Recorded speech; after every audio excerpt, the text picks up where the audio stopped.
Welcome to TW Overtime, where we take our ties off and let our hair down and enjoy ourselves a little bit different. We don't have the Barclays rule, but we do have Susan Klein. We'll talk about Amendment 3. You've played a role, your organization has, in help crafting Amendment 3, right? Tell us what it does. Well, Raise Your Hand for Kids, obviously, tobacco tax initiative, which is Amendment 3. Missouri Right to Life is neutral on that because there is pro-life protective language in there that kind of mimics the statute that we have on the tobacco settlement monies. And it basically says that you can't use any of the monies that come in on this tax for abortion, human cloning, embryonic stem cell research. No life-destroying research. So is this a good proposition for the unborn? It is, I think, because obviously with some of the monies that is going to be used to educate children, it's also going to be able to be accessed by pregnancy resource centers, private Christian schools, and it's going to be able to be used to educate pregnant women on the dangers of smoking while you're pregnant. So, you know, even though we're neutral on it, there are some positives to it, and there's a few more positives as well. So we actually like it, even though we're not supporting it. But it's we believe, a good amendment. Jeff Mazur, Amendment 3 pass? I don't know. I don't know how to answer that. Smoking taxes have gotten closer every time. Yeah, they get closer and closer. I think that, you know, for me, I look at it, there's no question from a policy standpoint that this thing should happen. Our tobacco tax is way too low. I mean, it's about a fifth of of the rate of the average state in the country. And that has a lot of really bad downstream impacts. I mean, it affects public health, it affects the state budget, it induces young people to take up smoking. What I really wish was that, you know, I'd be hard-pressed to vote against this. I think it's going to edge its way over, and I think it's going to pass just barely. What I really wish we could vote on, just a clean tobacco tax amendment or tax increase that didn't kind of dip its tentacles into all these other pools like stem cell research and public education. I think that muddies the water and makes it a more difficult matter. But in the end, you know, we don't get to vote on. We take our ballot propositions as we find them, not as we wish they were. You think this passes? I think it's close. It may pass. I won't be voting for this because of the language that potentially prohibits stem cell research. Although I think the tobacco tax ought to be increased significantly, and we ought to have money for early childhood education. So I think the fact that all of these other amendments were hung on to this thing is disingenuous, I suppose, by the legislature, but as you said, we take these amendments as we get them. I'm going to have to vote against it. Mr. Speaker, there's a provision here that you know very well that's kind of probably what's behind the money on both sides, and that's getting rid of the allocable share part of this.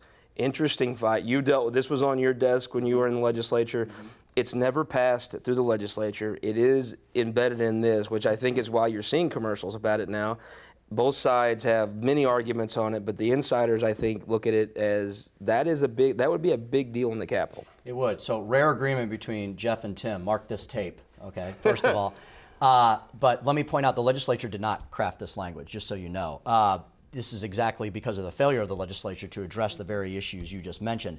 As a conservative, never a big fan of increasing taxes. However, I'm a practical person as well, which is why I was able to work with both sides and get a lot of bipartisan things done as Speaker. And this solves a lot of problems.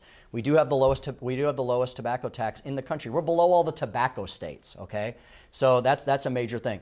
The allocable share issue. You have some companies that are benefiting over non-participation in the master settlement agreement. I'm now starting to put everybody to sleep, but let me just say, this levels the playing field so everybody pays the same amount of tax. And I like the wording that folks like Susan and others worked on the pro-life issue, as well as directing the money. This is a tightly worded ballot issue, and I believe the money is actually going to go to early childhood, unlike the gambling tax where the money went we don't know where. Everywhere. Yeah, up in the air. Jeff Mazur, Amendment 4 is something that's pushing to ban future sales taxes on services. Man, if you can ban a tax, where do you sign up, right?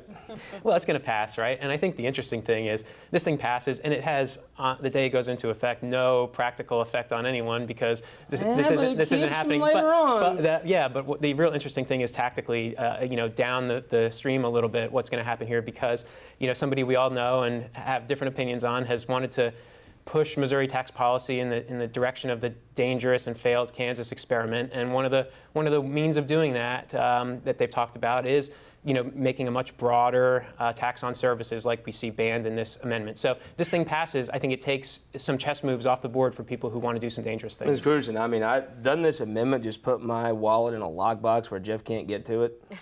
It just may. But I think that we don't want to ban taxes that we aren't even foreseeing. Of course, additional taxes, nobody likes those. You know the But- high regard I hold you in, but when you say we, I don't know that you mean me. You know. Mr. Speaker, let me ask you this. To me, if you could ban current taxes, that's awesome, but if you could ban future taxes, wow, what a great deal. Well, the problem is the polling on this issue is completely upside down. It's failing right now, Do you think failing that- do you think dramatically it's a because it is message issue, though? it's a complicated issue Is it? banning a tax that doesn't yet exist. And let me, Jeff and I could have a seminar on the Kansas issue. I would like to point to North Carolina, where Governor McCrory, who's up for re-election this year and I believe is going to win, and is going to be a pivotal state for the presidential race as well. Governor McCrory cut taxes the right way in North Carolina. It's resulted in massive job growth. So what you're doing here is, and let me point out, the Missouri Municipal League just came out yesterday against this proposition because there's a lot of unintended consequences in this. This could really screw up the way cities and counties structure their whole taxation So they would systems. cut taxes too? Do what now? They would cut taxes too? I'm just telling you that you're going to put a lot of your services that everyone appreciates in this day and age at risk. This is a dangerous So there would be proposition. fewer people from the government here to help if this passes. What this does is it prevents us from possibly, although I don't think this is actually going to prevent it because you have to go to the Constitution on the income tax cut. We should have a more fair tax in this state, less immoral tax on people's labor, and more of a broad-based consumption tax. The people that can pay the taxes will pay the taxes. Susan Glenn, let me ask you this. To me, the polling is lopsided right now. Some of these things take a while to educate folks. Shouldn't it just be not one more damn dime, no more taxes? If you vote for this, they have less of a ways to get to your wallet. Well, I agree. People don't like taxes, and they don't like taking the government taking money out of their pocket. But I think Missourians, unlike Amendment 3, where they will come out, I think, vote. They have shown themselves to be, if there's something good out there, they will reach in their pockets and give what they need. Taking care of our children, they're gonna be right there. So obviously we don't get involved in intentionally putting out an initiative that will increase the tax. But Amendment 4 pass? more than likely, Amendment 3 pass? I believe it will. Amendment 4 pass? I think Amendment 4 will not. I believe Amendment 3 will. Think Amendment 4 passes? Amendment 4 will not. Amendment 3 though?